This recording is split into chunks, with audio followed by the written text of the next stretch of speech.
When coincidences occur, they can be dismissed as mere chance or happenstance. However, when these coincidences repeat themselves in the same context, involving the same individuals, and unfolding in an identical manner, they take on a more profound and intriguing significance.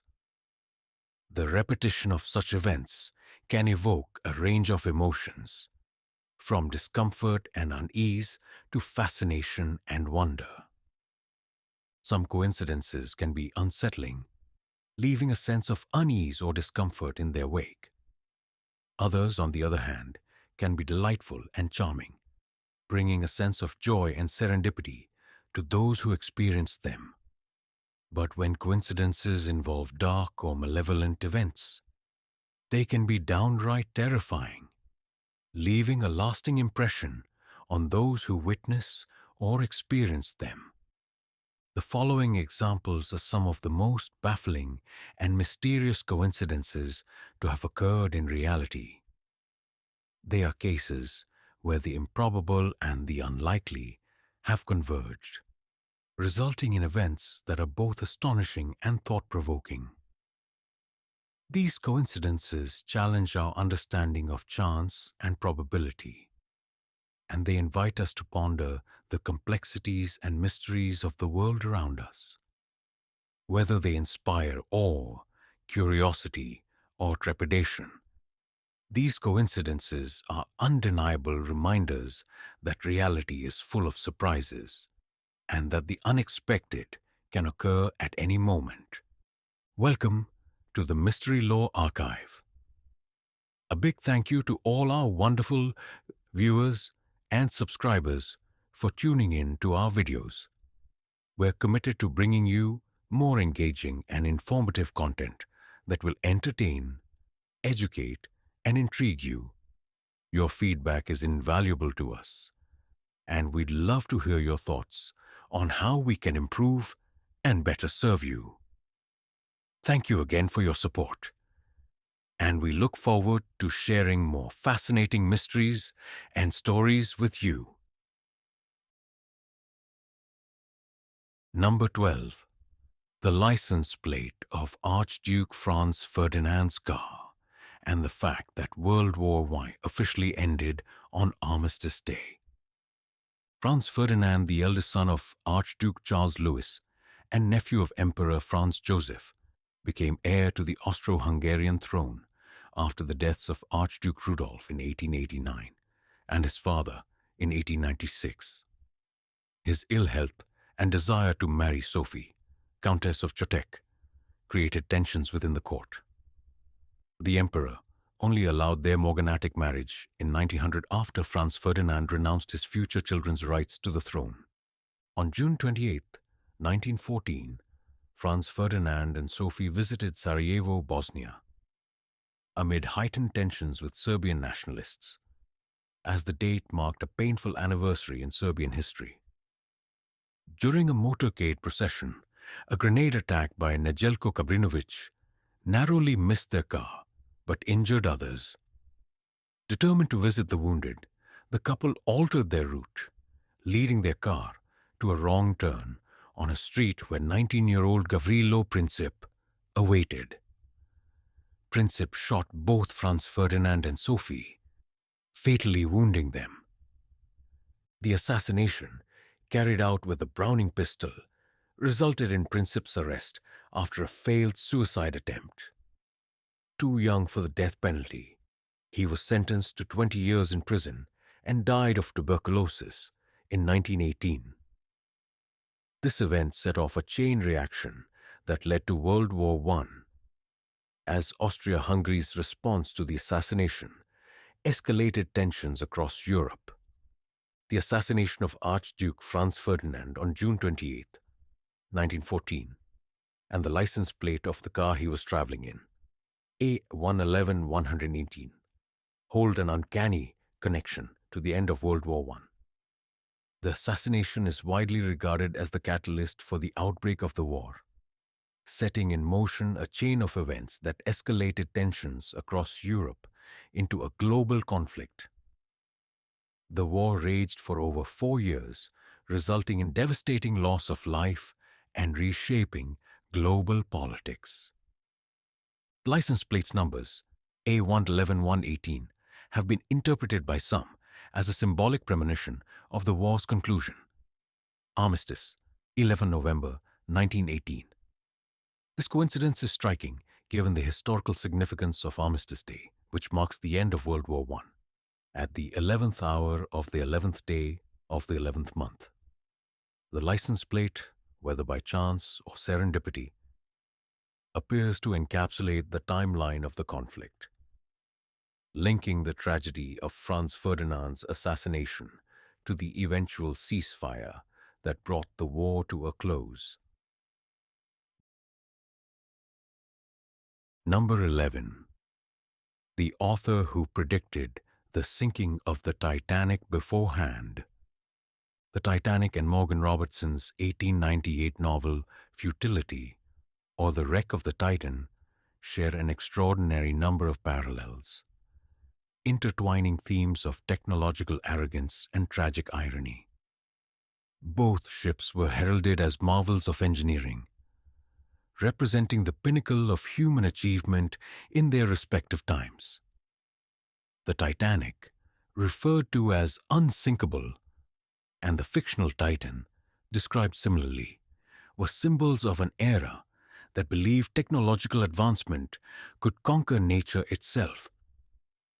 Their construction, size, and grandeur were testaments to human ambition, embodying the idea that no force could challenge these modern leviathans. One of the most chilling similarities lies in their shared hubris regarding safety. Both ships carried a dangerously inadequate number of lifeboats, meeting only the minimum legal requirements of the time. This overconfidence in their invincibility led to a neglect of basic precautions. The Titanic, much like the Titan, reflected the era's misplaced faith in technology, a faith that would ultimately result in devastating consequences when disaster struck. Speed was another fatal flaw for both vessels. The Titanic and the fictional Titan steamed at full throttle through hazardous waters, ignoring warnings of icebergs. In Futility, the Titan plows ahead on the northern Atlantic route in April, just as the Titanic did during its ill-fated voyage. The belief that these ships were impervious to nature encouraged recklessness, with catastrophic results. Both struck an iceberg in eerily similar circumstances, leading to their downfall. The aftermath of the collisions in both stories highlights the tragic loss of life caused by a lack of preparedness. In Futility, as in the Titanic's real-life disaster, the scarcity of lifeboats and the sheer scale of panic left countless passengers to perish in icy waters.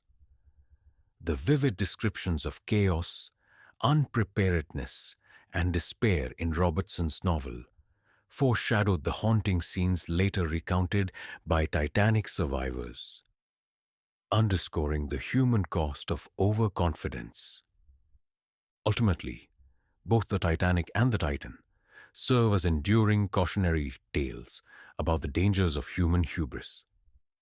They remind us that even the most advanced creations can be undone by nature's unpredictable power. Robertson's novel, while not a prophecy, resonates with the real-life tragedy, highlighting humanity's timeless struggle between ambition and humility.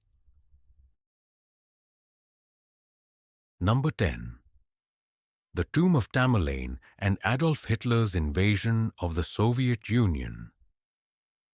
The Tomb of Tamerlane, Timur, and Adolf Hitler's invasion of the Soviet Union share a chilling correlation rooted in historical events and ominous superstitions. Tamerlane, the 14th century Turco-Mongol conqueror, was a figure of immense power, whose grave in Samarkand bore an inscription warning that disturbing his remains would unleash devastation.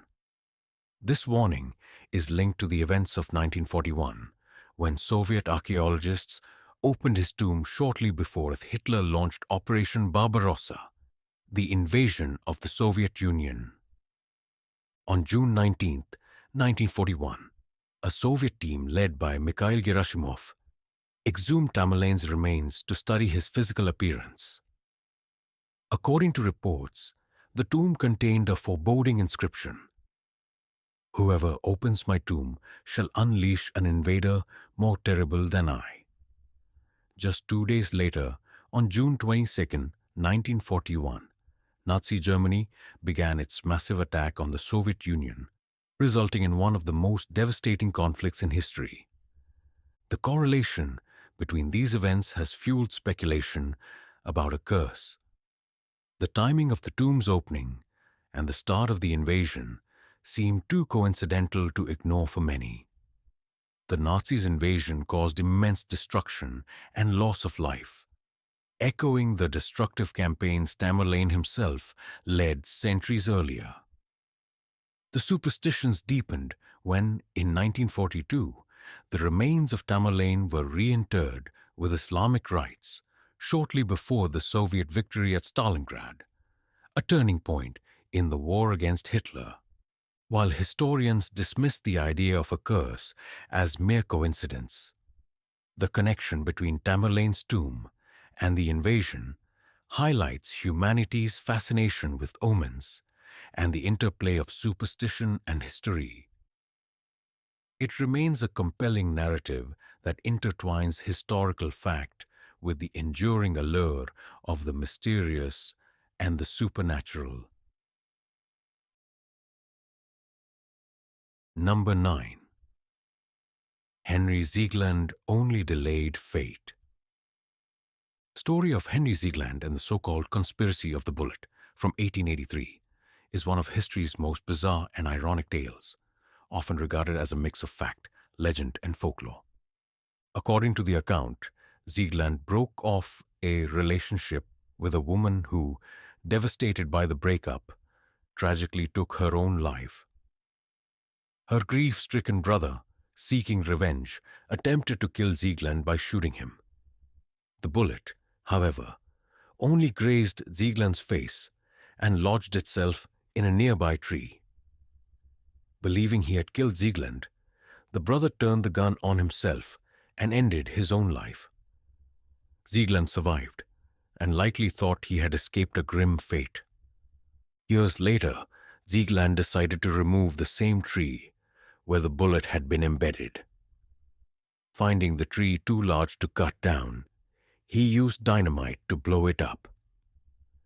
The explosion dislodged the long-forgotten bullet, which struck Ziegland in the head, killing him instantly.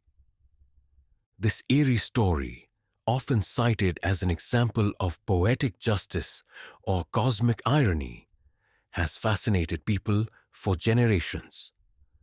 Although the story's validity is questionable, the unpredictable nature of fate and the bizarre, interconnected manner in which events can transpire will continue to perplex and astonish.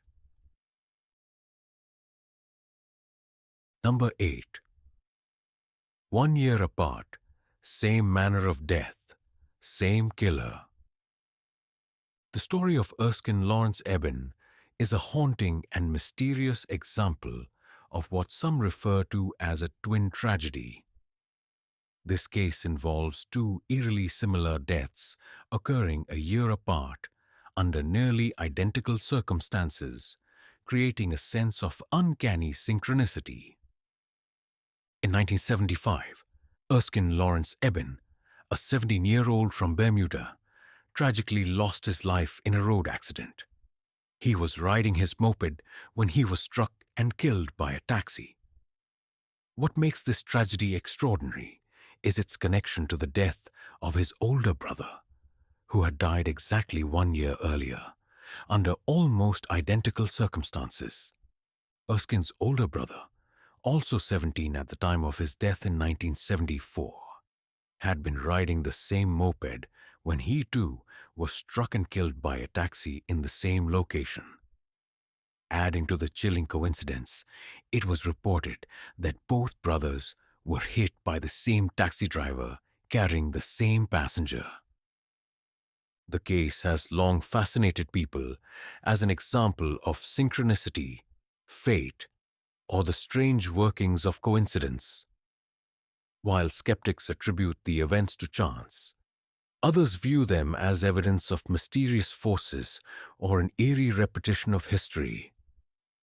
Regardless of interpretation, the twin tragedies of Erskine Lawrence Eben and his brother remain one of the most unsettling stories of identical misfortune in modern history. Number 7. Joseph Figlock and the Falling Baby. The story of Joseph Figlock and the Falling Baby is a strange and fascinating tale of remarkable coincidence, highlighting how fate can intervene in extraordinary ways. The event, which occurred in Detroit during the 1930s, has become one of the most enduring urban legends of survival and synchronicity. Joseph Figlock was a street sweeper going about his routine duties when an incredible incident occurred. As he worked, a baby accidentally fell from a high window above. Astonishingly, the infant landed on Figlock, who broke the fall and saved the child's life.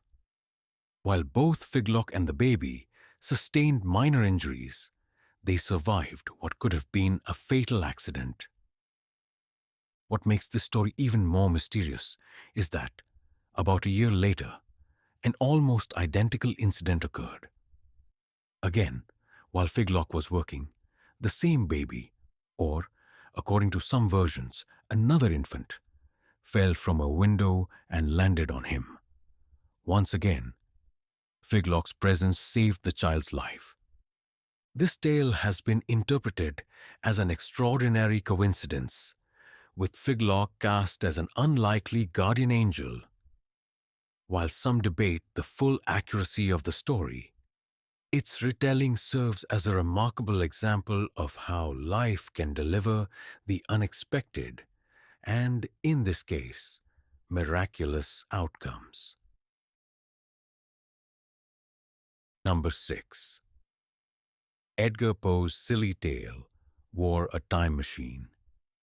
Edgar Allan Poe's story, the narrative of Arthur Gordon Pym of Nantucket, 1838, contains a chilling scene where a shipwrecked crew resorts to cannibalism. In the story, a character named Richard Parker is eaten by the others after they are stranded at sea. In 1838, Poe's sole novel, the narrative of Arthur Gordon Pym of Nantucket, was published, featuring a haunting tale of survival at sea. The crew of the ship Grampus found themselves in a desperate situation, with a damaged boat and no provisions. They managed to catch a tortoise, which they stripped of its shell, but as their hunger grew, they resorted to a gruesome lottery to determine which crew member would be sacrificed to feed the others. The unlucky individual, a former mutineer named Richard Parker, was stabbed to death, and his severed head, hands, and feet were cast overboard. This horrific act temporarily sustained the remaining crew members, but they were still on the verge of death when they were eventually rescued. In a bizarre coincidence, a creative story that was once dismissed as very silly by its author, Poe, would take on a life of its own. In 1884, over 40 years later, a real-life incident occurred that mirrored this gruesome scenario. The story of the Mignonette, a British ship whose crew faced a similar fate. A yacht called the Mignonette set sail from England, bound for Sydney, Australia. The vessel was ill-equipped for such a long journey, and it was only a matter of time before disaster struck. Sure enough, the yacht sank in a storm, leaving its four-man crew to fend for themselves in a lifeboat. with scant provisions to sustain them. The crew's survival depended on their ability to catch food. They managed to snag a turtle, which they devoured, but it was clear that they needed more sustenance if they were to stay alive until rescue arrived, echoing the desperate plight of the characters in Poe's 45-year-old tale. In the Mignonette case, the ship sank and the survivors, stranded in a lifeboat without food or water, eventually killed and ate one of their own, a young boy named Richard Parker. The correlation between Poe's fictional story and this real-life event has sparked much discussion, with some even speculating that Poe's story might have inspired the name of the unfortunate boy. The Mignonette case gained significant notoriety in England, with the crew members standing trial for their actions. Initially, 2 of the men were sentenced to death, but this was later commuted to 6 months in prison, and a Monty Python sketch was inspired by the ill-fated yacht and its tragic crew. Number 5. Mark Twain heralded his own demise. Mark Twain, the legendary American author and humorist, was known for his sharp wit, deep observations, and occasional prophetic remarks. One of the most fascinating moments in his life involved a prediction about his own death, a story that blends humor, irony, and the curious nature of fate. Twain was born Samuel Langhorne Clemens on November 30th, 1835, the year Halley's Comet made its closest approach to Earth. This cosmic coincidence seemed to have a profound impact on Twain throughout his life. In 1909, during an interview, Twain made an uncanny remark about the comet. "I came in with Halley's Comet in 1835. It is coming again next year, and I expect to go out with it." Twain's prediction became even more striking when on April 21st, 1910, Halley's Comet did indeed return to the skies as he had anticipated, and Mark Twain died the very next day, on April 21st, 1910. This eerie alignment of his death with the return of the comet has since become one of the most remarkable coincidences in literary history. However, Twain's prediction was more than just a casual comment. It was a reflection of his complex relationship with death. Twain had often spoken of death with irreverence, as he did about many serious matters. His humor was often a vehicle for confronting life's big questions, and in his view, death was no exception. The prediction itself reflected Twain's mischievous sense of control over the inevitable, even as he sat at the precipice of his own mortality. In a letter written in 1909, Twain commented on his own decline in health, but he seemed largely indifferent to the idea of death. "I shall not go on the stage, for I have no stomach for it," he wrote. "I have had an illness lately, a very serious illness. But the doctor told me to go to bed and be quiet, and so I will be quiet for a while." His tone was marked by the same irreverence and playfulness he had shown throughout his life, showing that he faced the end with an understanding that death was simply another part of the human condition, not something to be feared. Despite the humor, Twain's connection to Halley's Comet and his death is one of those rare instances where life and literature intersect in a way that almost seems scripted. Whether he had truly foretold his passing, or whether it was mere coincidence, Twain's death became a symbolic, almost mythical event that solidified his place in the annals of American folklore. His prediction adds a layer of legend to an already legendary life. Today, Mark Twain's prophetic words about his own death continue to captivate those who study his life and works. They stand as a reminder of the remarkable man who once said, I came in with Halley's Comet, and I expect to go out with it. Indeed, his departure on the very day of the comet's return feels like the final punchline of his storied life, leaving those who knew him, and even those who did not, shaking their heads in awe at the curious ways of fate. Number 4. Two James Allens married two Bettys each without knowing each other. The story of the two James Allens who each married a woman named Betty is one that intertwines fate, coincidence, and the complexities of human relationships. Though it may sound like an amusing tale of confusion, it is a true story that highlights how life can lead us down unexpected paths, even when our names seem to be the most ordinary part of the equation.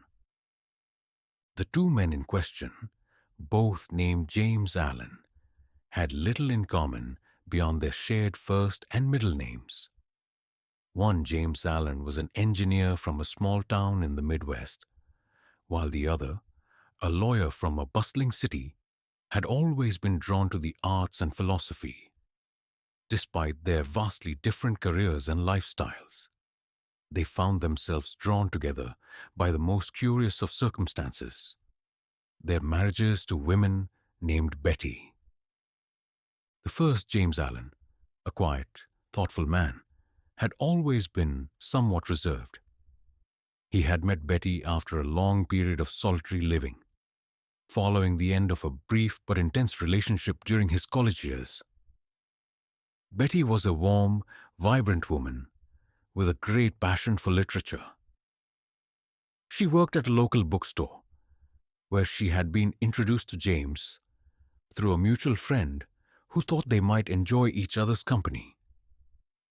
Over time, their bond grew deeper, and their relationship flourished into love. Their shared interest in books and quiet evenings at home created a harmonious, if somewhat uneventful life. Meanwhile, the second, James Allen, an outgoing and charismatic lawyer, met his Betty in a very different way.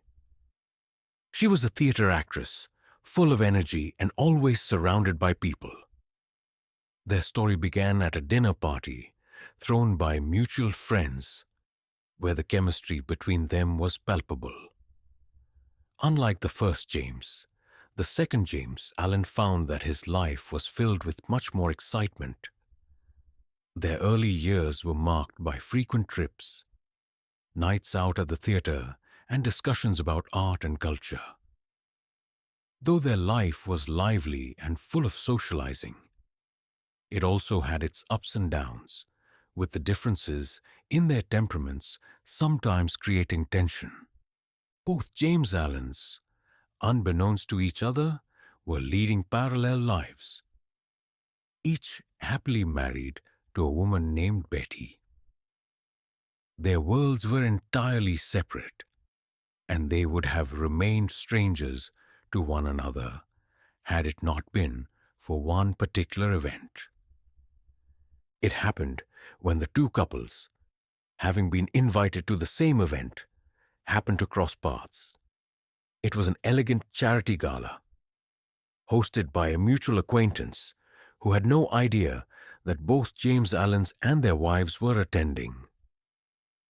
The two James Allens arrived separately with their respective Bettys, and the confusion began almost immediately. As they mingled and introduced themselves, the two men found themselves in the curious position of being addressed as James Allen by various people, each mistakenly assuming they were talking to the same man. At first, it was nothing more than a mix-up.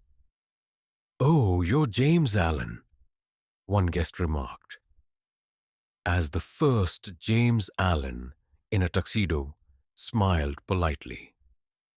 Then, the second James Allen, in a sharp suit, heard the same greeting and raised an eyebrow in confusion.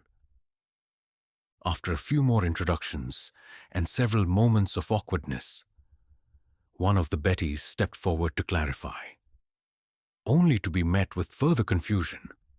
"I'm Betty too," one of the wives exclaimed, and the other Betty, equally surprised, quickly joined in.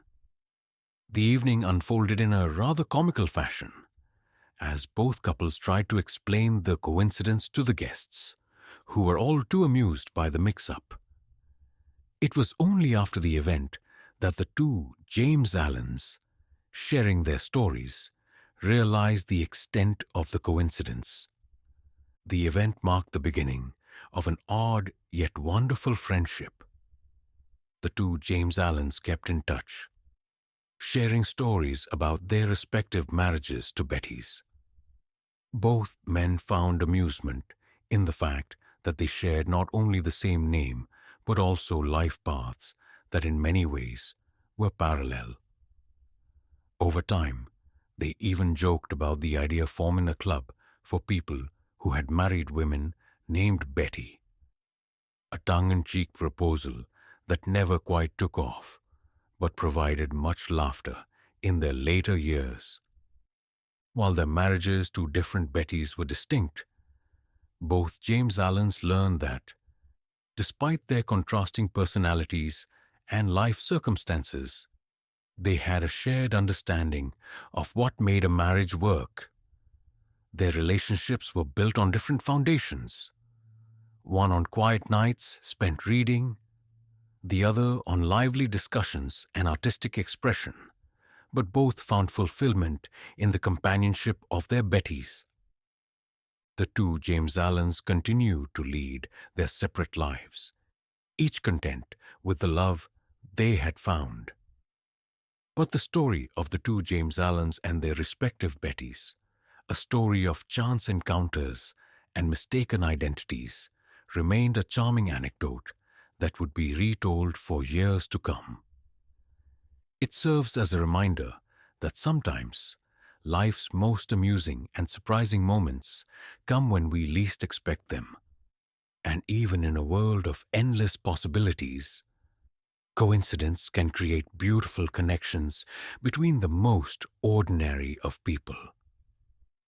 Thus, the tale of the two James Allens and their Bettys lives on as an endearing story of how two men, connected by nothing more than a name and the love of two women, became forever linked in the shared mystery of life's curious way of weaving people together. Number 3. Separated identical twins, get the same name, have similar occupations, and marry Linduses. In a remarkable tale of synchronicity, identical twins Jim Lewis and Jim Springer, separated at birth in 1940, led parallel lives despite being raised by different families, the Lewises and the Springers, who coincidentally gave them the same name, James. This chance separation set the stage for a fascinating experiment in nature versus nurture. As the twins grew up in different environments, unaware of each other's existence, the twins' lives intersected 39 years later, when Jim Lewis stumbled upon Jim Springer's contact information, sparking a reunion that would reveal astonishing similarities. As they began to share their life stories, it became clear that their parallel lives were more than just a coincidence. From their medical histories to brainwave patterns, personality test results varied certain Lindas, and even occupations. With Jim Lewis working as a security guard and Jim Springer as a deputy sheriff, the twins' lives were eerily mirrored. The similarities between the twins extended beyond their careers, with both men exhibiting similar interests, habits, and preferences. They even shared a fondness for the same hobbies and activities, despite having been raised in different households. Perhaps most remarkably, the twins had both created a strikingly similar drawing, a testament to the deep-seated connection that existed between them, despite their separation. Under the scrutiny of Dr. Thomas Bouchard's studies at the University of Minnesota, the twins' remarkable parallels shed new light on the interplay between nature and nurture. The study, which aimed to examine the influence of genetics on human development, revealed that the twins' similarities were more than just a coincidence. The results demonstrated that genetics exert a more profound influence on human development than previously acknowledged, with the twins' parallel lives serving as a compelling example of the power of heredity. The Jim twins, as they came to be known, participated in a series of tests and interviews designed to probe the depths of their similarities and differences. The results were astonishing, with the twins exhibiting similar brainwave patterns, personality traits, and even medical histories. The study's findings challenged prevailing notions about the role of the environment in shaping human behavior, suggesting that genetics play a more significant role than previously thought. The Jim twins' remarkable story has since become a landmark case in the study of twins and human development, offering a fascinating glimpse into the complex interplay between nature and nurture. Number 2. A reincarnation story. From Ferrari to football. Could Enzo Ferrari and Mesut Ozil be, in some mystical or playful way, connected through reincarnation, perhaps even in terms of their physical resemblance, birth, and death dates? Let's dive into a speculative and imaginative narrative, mixing the realms of reincarnation, coincidence, and a little bit of fun. According to this rather wild and fantastical theory, the legendary founder of Ferrari, Enzo Ferrari, and the modern footballing genius, Mesut Ozil, are not just connected by fame, luxury, and status. Oh no, it goes much deeper than that. In fact, they are the same person, just reincarnated in different times and different fields. Yes, you read that right. Enzo Ferrari and Mesut Ozil might actually be two incarnations of the same soul, living out two different yet strangely parallel lives. Here's how the story goes. The birth. A soul's journey begins. Enzo Ferrari was born on February 20, 1898, in Modena, Italy. From a young age, it was clear that he was destined for greatness, though nobody knew exactly what path he would take. Known for his fierce determination, his drive, pun intended, and his unparalleled passion for cars and racing, Enzo's legacy as the founder of Ferrari and a master of motorsport was solidified. But here's where the fun begins. Mesut Ozil was born on October 15th, 1988, in Gelsenkirchen, Germany, exactly 90 years after Enzo's birth. Could it be that the soul of Enzo Ferrari was given a second chance in the form of Ozil, a footballing genius who would also go on to carve out a legacy of excellence in his own right? It certainly feels like the universe was playing a little trick on time itself. The physical resemblance, a spirit that remains the same. Now, here's where things get truly fun. Have you ever taken a good look at the two of them? Enzo Ferrari, with his sharp features, those piercing eyes, and a look that exudes intensity, determination, and vision. Then, take a glance at Mesut Ozil, the footballer, known for his calm demeanor, sharp intellect on the field, and yes, his similarly intense gaze. Coincidence? Maybe not. Could it be that the physical features of these two figures, born nearly a century apart, carry the same soul's imprint? Ozil's high cheekbones, dark eyes, and refined jawline evoke a striking resemblance to the legendary Ferrari mogul, almost as if Enzo's spirit reincarnated, preserving the same physical traits across time. It's almost as though the same energy flows through their veins, whether it's racing through the streets of Modena or dribbling past defenders on the football pitch. The diet of death, a soul that takes its time. Enzo Ferrari died on August 14, 1988, exactly 100 years after his birth. One might say that Ferrari had lived a long, full life, shaping the world of motorsport and luxury cars. But the cosmic twist, Mesut Ozil, after a long and successful career in football, announced his retirement on August 14, 2022, precisely 34 years after Ferrari's death. What are the odds? Could it be that Enzo's soul decided to take a break and return to the world of competitive sports in a new form, this time as a footballer, but still with the same burning passion for excellence? As if the cosmos had planned it all along, Ozil retired on the same date that Ferrari passed, signaling perhaps the close of one chapter and the beginning of another in this soul's journey through time. Maybe Enzo Ferrari's spirit, after a lifetime of roaring engines, decided to take a sabbatical. And just when the world was ready for a new sports icon, it returned, this time with a ball at his feet and a football pitch to conquer. The career paths, the spirit of victory and excellence. Now, the theory really starts to get interesting. Enzo Ferrari, in his first life, was all about speed, perfection, and setting records in the racing world. His company became synonymous with winning, with the best engineers, the fastest cars, and the grandest victories. Ferrari was a name that echoed through the streets of Formula One and automotive history, forever associated with excellence.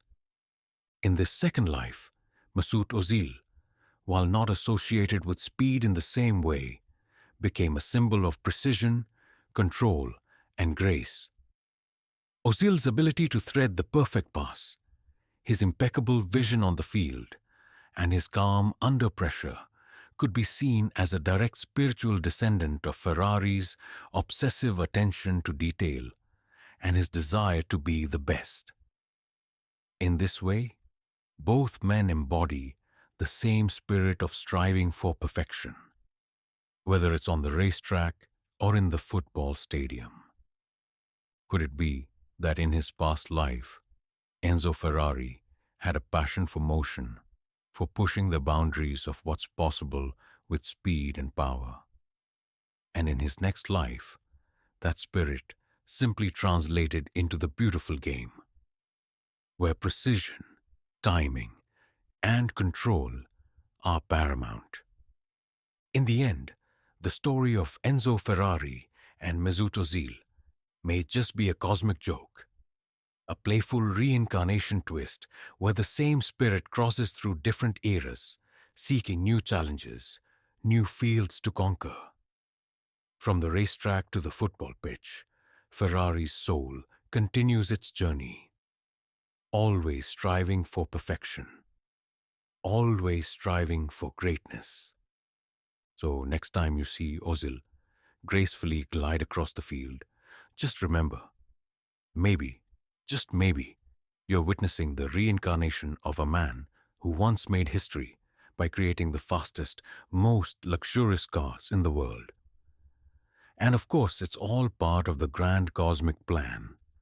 You're entitled to your own opinion, as this coincidence is real, but the story of reincarnation is just fictional.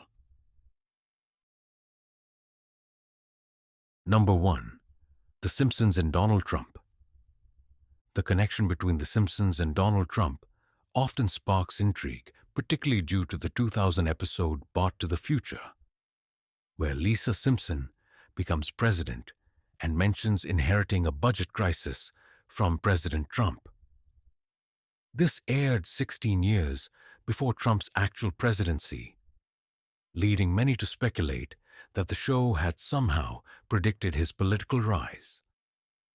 The reference seemed uncanny, fueling discussions about The Simpsons' supposed predictive powers.